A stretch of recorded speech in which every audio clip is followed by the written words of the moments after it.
오늘 여러분들과 나누게 될 이야기는요, 성범죄라는 주제의 이야기입니다. 아마도 여러분들은 이제 성범죄가 발생했다는 언론 기사를 볼 때마다 피해자들과는 굉장히 많은 공감대, 나도 저런 피해를 당할 수 있다, 이런 생각들을 하시면서 기사를 안타까운 마음으로 이제 보시겠지만, 저 같은 경우에는 이제 성범죄 가해자들을 만나볼 기회가 많이 있었고요. 아무래도 이제 20년 동안 범죄자들을 대상으로 연구를 하다 보니까 가해자들 위주의 여러 가지 연구들이 어떻게 이루어지는지, 그리고 여러분들이 알지 못했던 성범죄자들의 특이성은 어떤 것들이 있는지 오늘 말씀을 좀 드려보려고 합니다. 그래서 오늘의 주제는 성범죄, 그것이 알고 싶다입니다.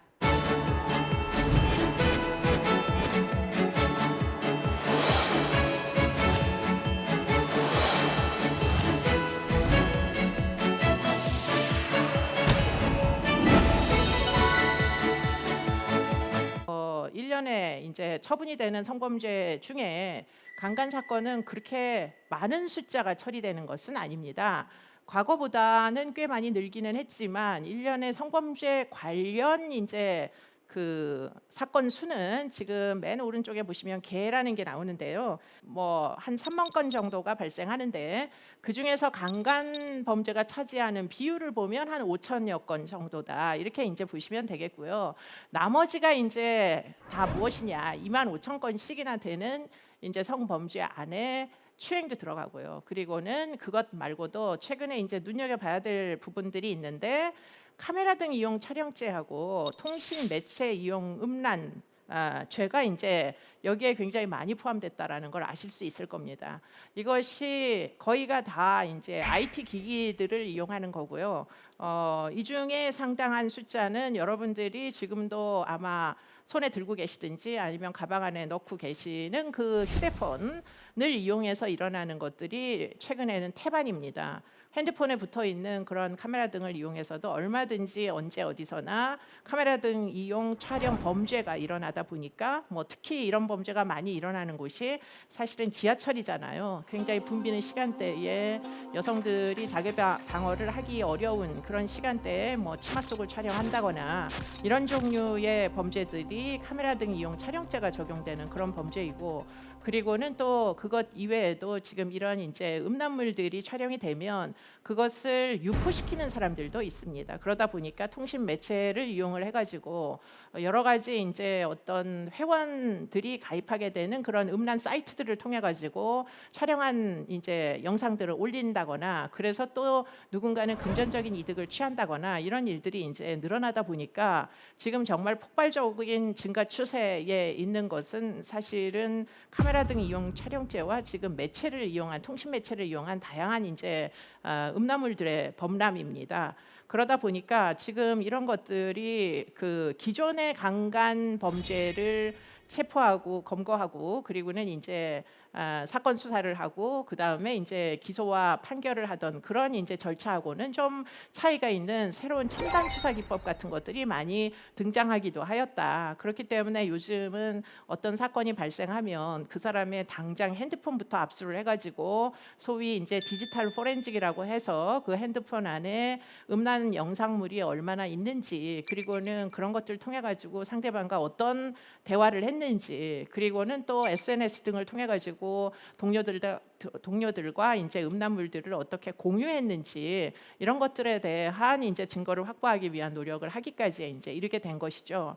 그래서 어떻게 보면 성폭력 범죄가 과거에 비하여 훨씬 형태도 다양해지고, 그리고는 훨씬 이제 첨단 기술을 이용하는 그런 성범죄까지, 과거에는 신체적인 접촉을 통해서 일어나는 강간이나 강제 추행 정도가 대부분이었다면, 오늘날은 전혀 신체적인 접촉을 하지 않더라도 불특정한 여성들을 대상으로 그야말로 음란물을 찍어서 유포시키고 금전적 이득을 취하는 범죄까지 아주 광범위하게 확장되고 있다, 이렇게 얘기하는 게 아마도 정확한 얘기가 될 것입니다.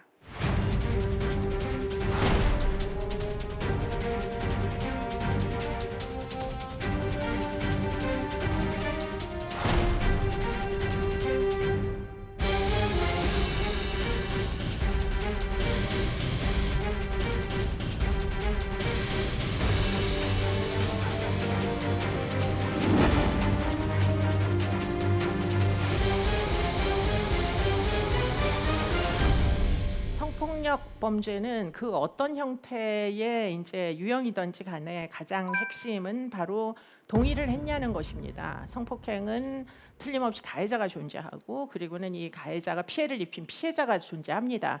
그러다 보니 이 둘 간에 동의가 있게 이루어진 행위라면 그것이 범죄가 되지 않겠지만 동의를 구하지 않고 한 행위는 대부분 범죄가 되는 것입니다. 자, 그러면 지금 인제 동일한 요건으로 강간죄가 성립하는 나라는 어떤 나라가 있는지 한번 보도록 합시다. 외국의 경우에도 동의를 요건으로 강간 여부를 결정하는 그런 인제 그 국가들이 꽤 많이 있습니다. 그런 법제를 가지고 있는 국가들이. 그래서 보시면 영국이나 뭐 유럽의 국가들 그리고는 미국이나 프랑스까지 지금 동의가 없으면 그리고는 심지어는 인제 거절이 분명하면 강간이다라는 것을 인정하는 그 국가들이 많이 있습니다. 동의를 잘 할 수 없게 되는 데는 여러 가지 요건들이 있는데요. 상대방에게 인제 뜻을 물어봐야 되는 거죠, 동의라는 것은. 그래서 보통 보면 영미권 국가에서 동의라는 건 크게 두 가지 요건을 충족시켰을 때만 법적으로 동의라는 걸 인정을 하는데요. 하나는 뭐냐면 자유롭게 의사를 표현할 수 있는 상황이었느냐라는 거고요. 또 한 가지는 인제 그와 같은 인제 자유로운 의사 표현을 함에 있어서 무슨 일이 일어날지 상대방이 알고 있었느냐라는 겁니다. 만약에 모르고 있었다면 사실은 동의 여부는 효력이 없겠죠. 지금부터 일어날 일이 그냥 단순히 가출 청소년들을 하룻밤을 재워주는 일에 불과한 것인지 아니면 하룻밤을 재워주는 것 더하기 성관계를 갖는 것까지를 알려준 적이 있는지 만약에 후자가 아니라면 재워주기만 하고서는 성폭행을 한 것은 사실은 그것은 동의를 구하고 한 행위는 아니라고 봐야 되는 거잖아요. 그렇기 때문에 이 상대방이 지금부터 일어날 일을 얼만큼 제대로 알고 있었느냐도 결국은 동의의 요건으로 취급을 합니다. 그런데 문제는 우리 경우에는 국내법의 경우에는 사실은 동의 여부보다는 이미 여러 번 이제 언론에서 지적이 됐다시피 여러분들도 아시겠지만 우리 경우에는 폭력이나 협박을 요건으로 하고 있죠. 그렇기 때문에 사실은 분명하게 폭력의 흔적이 있다거나 협박을 하게 되면 동의 능력이 원천적으로 상실될 거다라는 것을 염두에 두기 때문에 암묵적으로 전제하기 때문에 그렇기 때문에 동의라는 개념을 형법 안에다가 분명하게 명기를 하지는 않았습니다. 그래서 이제 이런 동의가 어려운 순간들을 한번 생각을 해보면 역시 아까도 이야기한 대로 육체적인 폭력이 있을 경우에는 사실 상대방이 저항을 하기가 또 의사소통을 하기가 매우 어렵고 동의 절차라는 것은 원천적으로 생략될 수밖에 없겠죠. 그렇기 때문에 동의를 구하는 절차는 애당초에 없었다고 봐야 되는 것이며 그다음에 이제 협박을 하는 경우에도 역시 동의를 구하는 것과 협박을 하는 건 다른 문제이기 때문에 그렇기 때문에 동의는 해당 사항이 없는 거죠. 그러다 보니까 우리 경우에는 폭력이나 협박이 있으면 강간으로 인정을 한다라는 관행 때문에 법적으로 아까도 이야기한 대로 동의를 명시하지는 않고 있습니다.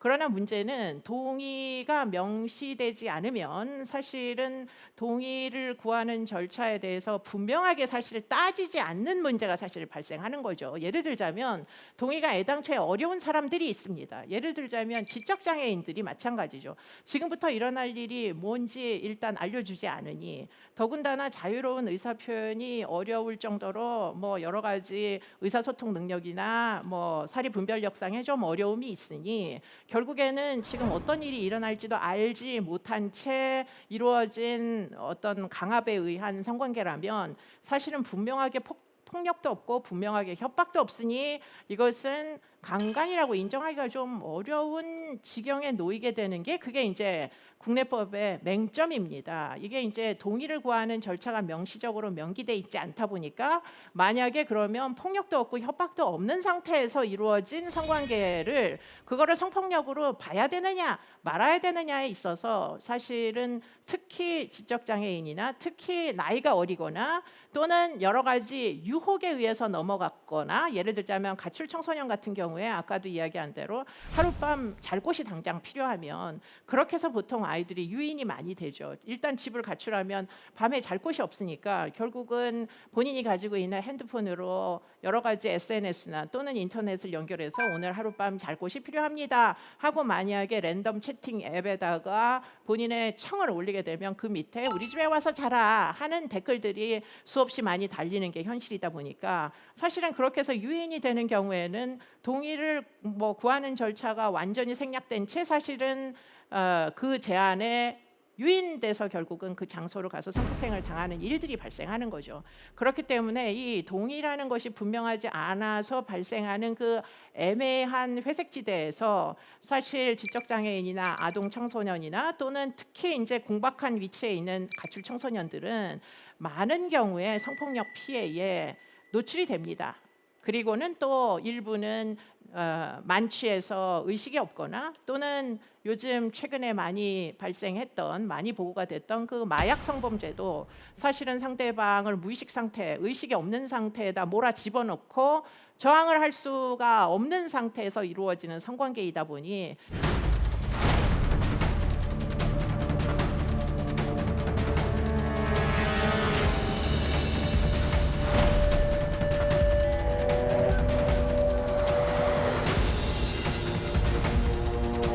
물 같진 않았고 술이라고 하기엔 조금 묽은 느낌이었거든요. 그러다가 이제 저는 이제 기억이 거기서부터 없어요.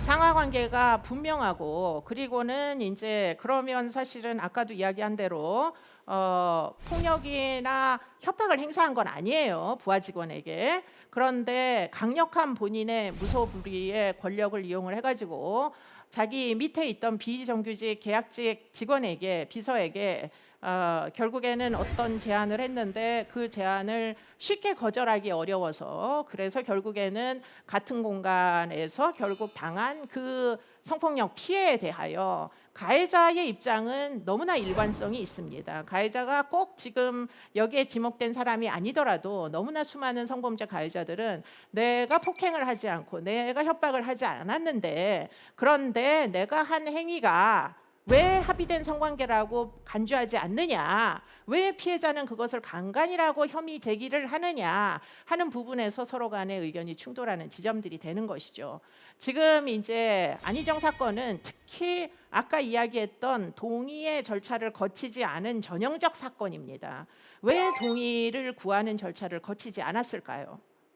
가장 핵심적인 것은 결국은 지위의 차이입니다. 지위가 높기 때문에 한쪽은 무조건 명령을 내리는 입장이었고 지금까지 그리고는 한쪽은 그 상사가 제안했던 그 어떤 청도 그야말로 거절하지 못한 채 받아들일 수밖에 없는 그런 지위에 있었기 때문에 그런 이제 물리적인 지위 자체가 어떻게 보면 위계로서 인정이 되어야 한다. 라는 항소심의 판결에서 우리가 눈여겨봐야 될 부분은 이 위계나 위력을 인정함에 있어서 굉장히 좀 널리 해석하는 측면이 있었다. 과거에는 그 위계나 위력을 입증하기가 무지하게 어려웠어요. 심지어는 상하 관계에 있어서도 위계나 위력을 인정을 잘 안 해주던 판례들이 지배적이었는데 최근에 이제 판례들은 지금 이 위계나 위력을 좀 더 널리 인정해주는 판례들이 등장하고 있습니다. 예컨대 제대로 폭력을 행사하지 않고 제대로 협박을 하지 않았어도 위계나 위력에 의해서 피해자가 만약에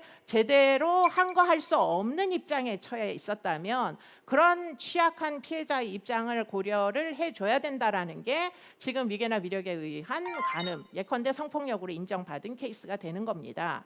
그래서 보시면 이런 사건들은 직장 상사와 부하 직원 사이에서도 많이 일어나고 그리고는 제가 일하고 있는 교육기관에서 교사 또는 교수와 학생들 사이에서도 많이 일어나고 또는 그것 말고도 사실은 여러 군데에서 힘을 가진 자가 힘을 갖지 않은 자에게 매우 부적절한 행위를 했는데 그런데 현행법상 폭력이나 협박이 없다 하여 그것을 강간으로 인정해주지 않았든 그런 관행으로 보면 사실은 강간이라고 좀 인정하기 어려운 측면도 없지 않으나, 그러나 피해자 입장에서 보면 폭행이나 협박을 당한 것 못지않게 위계나 위력에 의해서 강간을 당한 것 역시도 억울하기는 마찬가지인 거죠. 오히려 이런 사건들이 훨씬 더 2차 피해가 심한, 조직 내에서 2차 피해가 이만저만이 아닌 사건들이다 보니까 이것을 피해로 인정을 안 해주면 뭐를 피해로 인정을 해주느냐 하는 차원에서 결국 위력 등에 의한 간음이라고 항소심에서 유죄 판결을 내린 판례입니다.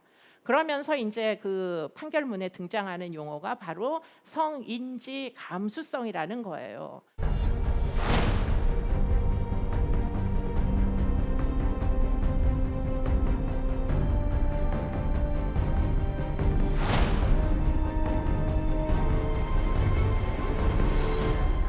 혹시라도 지금 여기에 제시되어 있는 12개의 강간 통념에서 한 서너 개라도 내가 동의한다라는 생각을 갖고 계시다면, 그렇다면 내가 아직 나는 성인지 감수성이 충분히 발달되어 있지 않구나, 이렇게 이제 보시는 게 정확하겠습니다.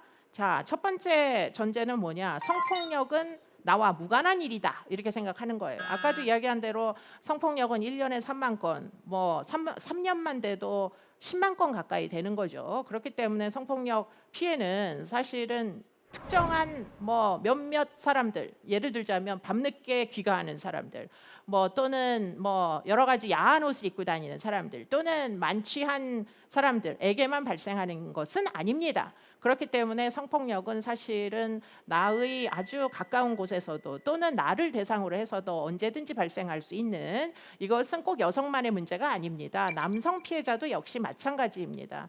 요즘은 남성 가해자가 남성 피해자를 상대로 하는 성범죄들이 굉장히 많기 때문에, 또 더군다나 이제 카메라 등 이용 촬영죄는 여성들의 그 음란 동영상만 팔리고 사고 파는 것이 아닙니다. 남성의 음란, 남성을 대상으로 한 음란 동영상, 특히 이제 아동을 대상으로 한 그런 경우에는 남녀 아동을 모두 피해자를 삼기 때문에 그런 것들이 만연되어 있다 보니까 사실은 결코 나와 무관한 일도, 내 가족과 무관한 일도 사실은 아닙니다. 두 번째, 성폭력은 낯선 사람에 의해서 발생한다. 이것은 틀린 얘기입니다. 50%의 사건들이 사실은 서로 알고 있던 사람들, 심지어는 나와 함께 살던 사람들, 또 나와 데이트를 했던 사람들, 이런 사람들에 의해서 일어나다 보니까 경우에 따라서는 직장 동료일 수도 있고, 또는 학교 선생님일 수도 있고, 또는 가족일 수도 있습니다. 그렇기 때문에 낯선 사람에 의해서만 발생하는 건 당연히 아닌 거죠. 그 다음에 성폭력 가해자는 정신 이상자다. 이건 또 더군다나 말이 안 되는 일들이죠. 정말 멀쩡한 사람들이 사실은 훨씬 더 많기 때문에 거의 대부분 90% 이상이 정상적인 정신 상태를 가진 사람들에 의해서 일어납니다. 그리고는 성폭력을 피하려면 여자들이 스스로 조심하는 수밖에 없다. 이것도 역시 틀린 이야기죠. 성폭력을 과연 피할 수 있을까요? 아침에 출근 안 할 수 있을까요? 아침에 등교하지 않을 수 있을까요? 그렇기 때문에 일상생활을 열심히 하는 사람들은 사실은 조심할 방법이 없습니다. 내 일에 몰두하는 것만이 최선을 다할 뿐, 사실은 이런 것들은 결국은 조직이 예방을 해줘야 되고 국가가 예방을 해줘야 되는 거지, 이런 것들을 피해자 개인의 문제로 치부하는 순간부터 사실은 뭐 형사 정책은 무너졌다, 이렇게 봐야 되는 거죠. 그리고는 끝까지 저항하면 성폭력은 불가능할까요? 절대 그렇지 않죠. 피해자의 저항하고 성폭력의 발생과는 아무런 연관성이 없습니다. 저항을 하지 않는다고 하여 성폭력을 안 당하는 것도 아니고, 또는 저항을 한다고 하여 꼭 목숨을 잃는 것도 아닙니다. 그렇기 때문에 경우에 따라서는 아주 열심히 저항을 하면 성폭력을 모면하는 경우도 있고, 아무리 저항을 해도 심지어는 뭐 아파트에서 뛰어내리기까지 해도 결국에는 끌려 올라가서 성폭력 피해를 당하고 결국 목숨을 잃는 수밖에 없는 사건까지 아주 다양한 사건이 있기 때문에 결국에는 끝까지 저항하면 성폭력은 이루어지지 않는다. 이건 틀린 전제이죠. 그리고는 신체적인 접촉이 아니라면 성폭력이 아닙니까? 음란한 동영상은 성폭력이 아닌가요? 이것도 역시 틀린 이야기입니다. 7번, 침묵은 사실상의 동의 아닌가? 이건 절대 아니라고 아까 여러 번 얘기했죠. 밤늦게까지 술을 먹은 건 동의인가? 아닌 거죠. 술을 먹은데 동의한 거지 성폭행을 당해도 된다고 동의한 건 아니죠. 그리고는 단 한 번뿐이었으므로 성폭력은 아니다. 그냥 넘어갈 문제는 아닙니다. 한 번이었던 10번이었던 사실은 다 성폭력이다 이렇게 봐야 되는 거죠. 의도적으로 그런 게 아니었다. 그러면 무엇입니까? 우발적으로라는 건 사실은 피고인들의 변명에 불과한 거고요. 결국은 의도가 있죠. 상대방을 성폭행하겠다라는 의도가 분명한 사건들입니다. 여자들의 야한 옷차림이 성폭력을 유발한다. 많은 경우에 피해자 책임론을 주장하는 사람들이 그러길래 왜 그렇게 속옷이 다 비치는 옷을 입고 다녔어 이렇게들 얘기하지만 사실 옷차림하고 성폭력은 별로 인과관계가 없습니다. 왜냐하면 성폭력 피해자들 중에 어린 아이들도 있고요. 그리고는 노인들도 있습니다. 그렇다면 이게 다만 옷차림 때문일까요? 그렇지 않죠. 남성의 성충동은 억제할 수 없다. 그럴까요? 그렇지 않습니다. 많은 남성들이 이 12번째 문제 전제를 당면하고는 굉장히 어떻게 보면은 뭐 적대감을 느낄 수도 있습니다. 무력감을 느낄 수도 있습니다. 사실은 억제할 수 있는 충동이라는 거죠. 그런데 마치 일반적인 남성들의 성충동은 모두 억제할 수 없는 것인 양 치부하는 것은 사실은 뭐 남성들도 명예가 훼손됐다 이렇게 생각할 수 있는 전제다 이렇게 이제 봐야 되겠죠. 그렇기 때문에 지금 이런 것들 중에 만약에 하나라도 예스라고 생각하는 분이 계시다면 여전히 나는 성인지 감수성에서 좀 거리가 있다 이렇게 이제 보셔야 되는 거죠.